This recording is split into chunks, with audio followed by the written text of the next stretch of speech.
जायखौ जोङो राष्ट्र संघ होनो बिथांमोननो मोनसे बाथ्रा बुंदों जे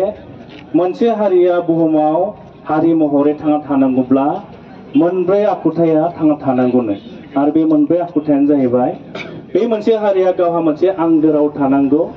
मोनसे बिजों थानांगौ मोनसे थुनलाइ थानांगौ आरो मोनसे जौगा हारिमु थानांगौ दा जों बिथिङाव नुदों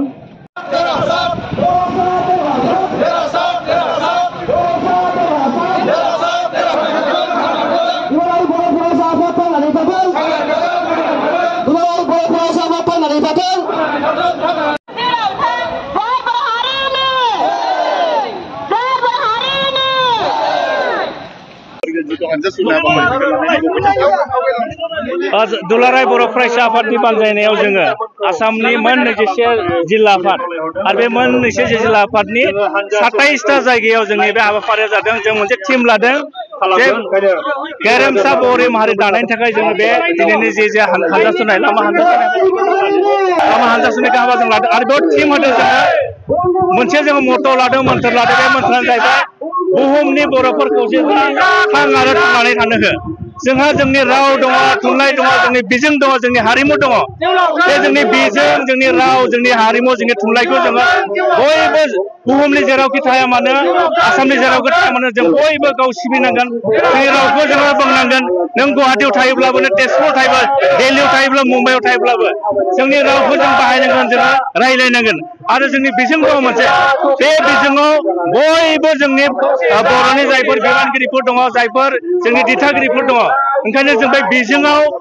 जोंनि बिजोंखौ फोथांना लानो थाखाय गावनि गथ' गथायखौ जों फोरोंनांगौ होननानै जों दिनैनि बे हाबाफारिनि गेजेरजों बिथांमोनखौ जों खावलायदों आरो जोंनि जे थुनलाइ जोंनि थुनलाइया भारतबर्षनि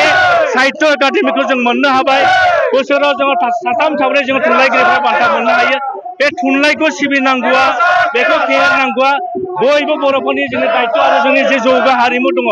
जोंनि गाननाय जोमनाय जोंनि दामनाय देनाय मोसानाय बे गासै बिथिङाव जोङो बयबो जोङो गोसो गुदुङै जोङो बर'फोरा खामानि मावनांगौनि थाखाय दुलाराय बर' फरायसा आफादा जों बे लामा हानजा सुनाय हाबाफारिखौ जों लानाय जादों जों नुबाय अब्लाबो जे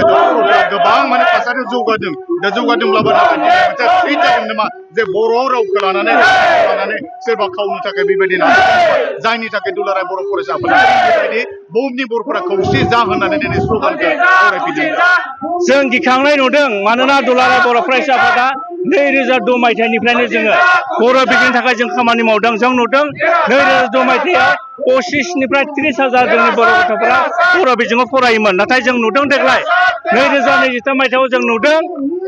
बर' बिजोंजों फरायनानै मेट्रिक परिखायाव अनलि 16,000 फरायसायाल' बर' बिजोंनिफ्राय मेट्रिक परिखायाव लिरनाय जादों जेब्ला जों नुयो 50% जोंनि बर' फरायसाफोरा खम जादों अब्ला जोंनि जुदि बिजोङा गोमायोब्ला जोंनि रावा गोमागोन आरो रावा गोमायोब्ला बर' हारियाबो बर'निफ्राय गोमालांगोन होननानै जों सानो ओंखायनो जोङो दिनै जोङो बे हानजा सुनायनि गेजेरजों गासै बर'फोरखौ जों जे बर' जोंनि माहारिबाद जोंनि माहारिबादखौ जों फोथांना लाखिनो थाखाय बयबो जों खना खनला थानाय बर'फोरखौ गावनि राव थुनलाइ हारिमु आरो जोंनि बिजों बेखौ अनसायनो थाखाय जोङो खावलायहरदों गोरों मानसिफोरासो दिनै बर' रावखौ नावसायदों नाथाय गामिनि रायजो राजाफ्रा खिन्थु बर' रावखौ माब्लाबा जों नुदों गोबां जोंनि दैदेनगिरिफोरनि गेजेराव दाबो मोनसे फोथायनाय दङ जे बर' बिजोङाव फरायोब्ला गिदिर मानसि जानो हाया बर' बिजोङाव फरायोब्ला मोजां लेखा फरा सोलोंनो हाया नाथाय बे बाथ्राया कमप्लिटलि नंखाय आरो दुलाराय बर' फरायसा जों बेखौ फोथाया जोंनाव नोजोर दङ दाबो JNU जवाहरलाल नेहरू इउनिभार्सिटि बेवहाय सासे जोंनि प्रफेसार दङ प्रफेसार निरला रामसियारि बिथाङा गहपुरनि दैमालु गोजौ फरायसालियाव बर' बिजोंजों फरायनानैनो भारतनि साबसिन इउनिभार्सिटि बिथाङा प्रफेसार महरै खामानि मावनानै दङ आरो गोबां बिदिन्थि दङ नाथाय जोङो जोंनि गोरों गोराफ्रा बेफोरबायदि कनसेप्टखौ जोङो कमप्लिटलि गारनांगोन आरो जोङो ओंखायनो दुलाराय बर' फरायसा आफादा बेबायदि जोंनि गेजेराव गोरोन्थि बुजिलायनाय गोरोन्थि सानलायलायनाय बेखौ ज्राब गारनानै फिन जोङो बड'फा उपेन्द्र नाथ ब्रह्मआ माहारिबादि थांखिजों जोङो रावबो थांनानै गुबुनखौ थाङो बिथांमोना जोंखौ फोरोंलांदों ओंखायनो जोङो बर' हिसाबै जों थांना थानांगौब्ला जोंनि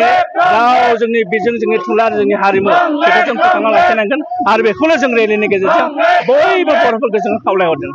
गाननाय जोमनायनि बेलायाव जों नुबाय जिहेतु दिनै GI टेग मोनबाय आर'नाइ मोनबाय दख'ना मोनबाय गामसा मोनबाय अब्लाबो नाथाय दिनै गाननाय जोमनायखौ एसे गोदान मुगानिखौसो बांसिन बजबना लानांगौ बे समाव नोंथाङा माबायदि खावलायगोन जों नुदों नंगौ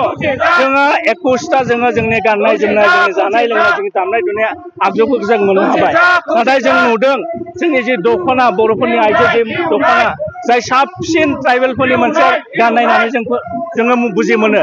नाथाय बे गाननायाबो देग्लाय जोंनि बर' आइजोफोरा दख'ना दानायखौ जों खम नुलांबाय जोंनि दख'नाफोरखौ वेस्ट बेंगल बायदियाव UP बायदियाव दानाय नुयो कुवालकुसि बायदियाव दानाय नुयो ओंखायनो जोङो खावलायगोन गावनि हाबा हारिमु वर्क कालचारखौ जों लाखिनांगोन जोंनि आइजोफोरा न'आवनो जोंनि फास्रा जोंनि आर'नाइ गामसाफोरखौ दानांगोन आरो बिथांमोना दायोब्लासो जोंनि जेनेरेसना बिथांमोनखौ